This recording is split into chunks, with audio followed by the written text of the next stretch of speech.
So I wanted to start this thing. I'll do a couple videos talking about moments that I 100% agreed with the villain of different media. It doesn't have to be just anime. It's going to be movies, stuff like that. And I wanted to start off with Aizen because I felt like he was a very pivotal character that helped me write some characters, or a specific character in my own series. That character being Ragnarok.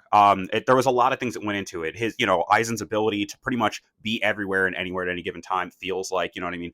A lot of the manipulation of his power, his cold demeanor, his calculation, all those things went into this character. And it was like he was the final piece I was looking for.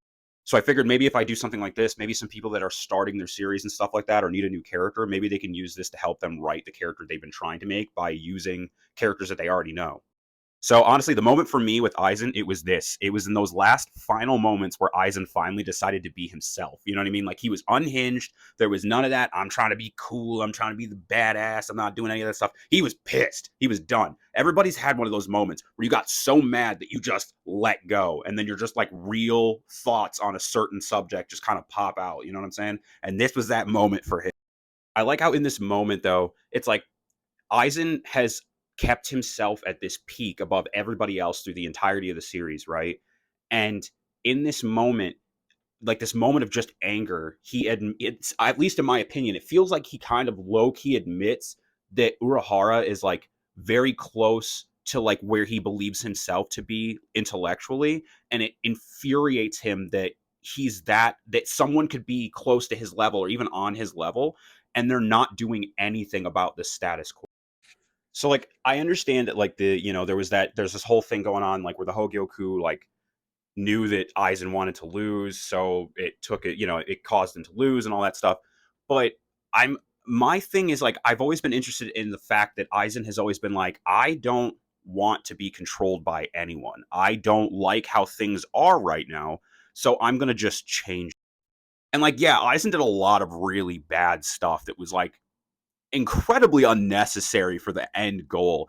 And it definitely would have shied a lot of people that could have agreed with him away because he was doing some out of pocket nonsense. So obviously I don't agree with any of that. I don't agree with any of those bad things that he did. I don't think that they were necessary for his end goal.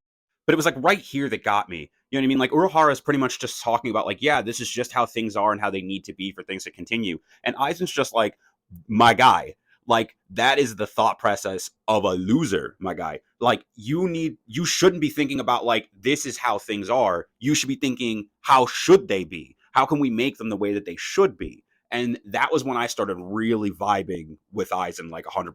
Like I already thought he was awesome. He did some bad stuff, but I thought he was a really cool character. And then this happened and I was like, "Yo, I vibe with that though." Like, I'm 32, so like I've been working for a very long time, and I was kind of working during a time period where like I don't really get into this nonsense, but like I'm considered a millennial or whatever. So I know that like there was like the generations before me that used to complain about millennials being entitled or whatever. I don't know. I don't understand any of that stuff. I kind of just like lived my life and then kind of got dog walked a bit and didn't realize that there was anything else going on. Like there wasn't some argument going on until much later, right? But I started on my own as like just kind of maybe because I wasn't involved in that argument, I realized that there was this generational shift where like the thought process was like, I'm going to sacrifice or I'm going to do this so that the next generation doesn't have to like the generation right before mine and above all of a sudden, well, actually right before mine specifically kind of turned into I had to do this or I had to suffer, so you have to as well, if that kind of makes sense. And like I feel like everyone should definitely like they should live through their ups and downs, because if you live through nothing but ups, you just become like you do become entitled, and then you become like just to like what life really is. But I definitely feel like it turned into a situation where it was like, yeah, you need to do all this bad stuff, and you need to go through all of this horrible stuff, because I did, not like let me help you get through that kind of thing. You know what I mean? And I asked a lot of questions when I was younger. I would always ask why. Like if I don't want to do something, I try to find any reason not to at the end of the day.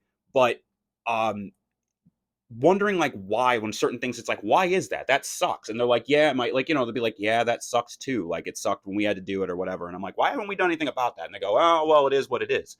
I hate that. I hate when someone tells me it is what it is when we're doing something that's horrible, that if we had worked together to figure out a new way, that wouldn't have been the problem.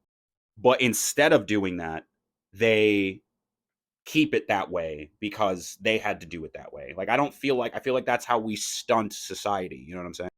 So like when I saw like I've always had that feeling of like, man, like I wanna I wanna have a conversation with somebody that's in charge so we can get this fixed.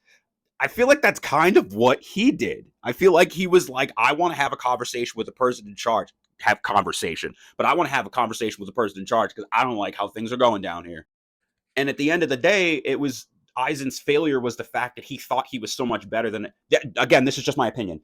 Aizen felt he was so much better than everyone else that he was the only one that was going to be able to achieve the goal that he had set in place, rather than thinking, I need to change things. So let me find a bunch of people that agree and genuinely have them on my side to make this change. He just used everybody all the way up until the end when he was the only person left. And in those final moments, he then, what the first thing he does is he looks to somebody else and says, why the hell are you not helping me? It's like, well, Aizen, maybe if you didn't do all the really mean, awful, and bad, backhanded, horrible shit that you did, those people might have listened to you. You know, it's just a thought. But I love Aizen as a character. I think he's great. And yeah, I like I said, he's done some weird stuff, but I definitely agree with the core. I believe this was the core problem. I feel like I said, in those moments when you go into that kind of rage, those are the moments where you're like, your real your real thing comes out, you know? So yeah, that's when I agreed with Eisen. So I'm probably gonna do Madara next, I think. I don't know. I'm gonna figure out though, but thank you for watching if you watched it all the way through. Check out my series Splicer. It's free to read, and I'll see you guys in the next one.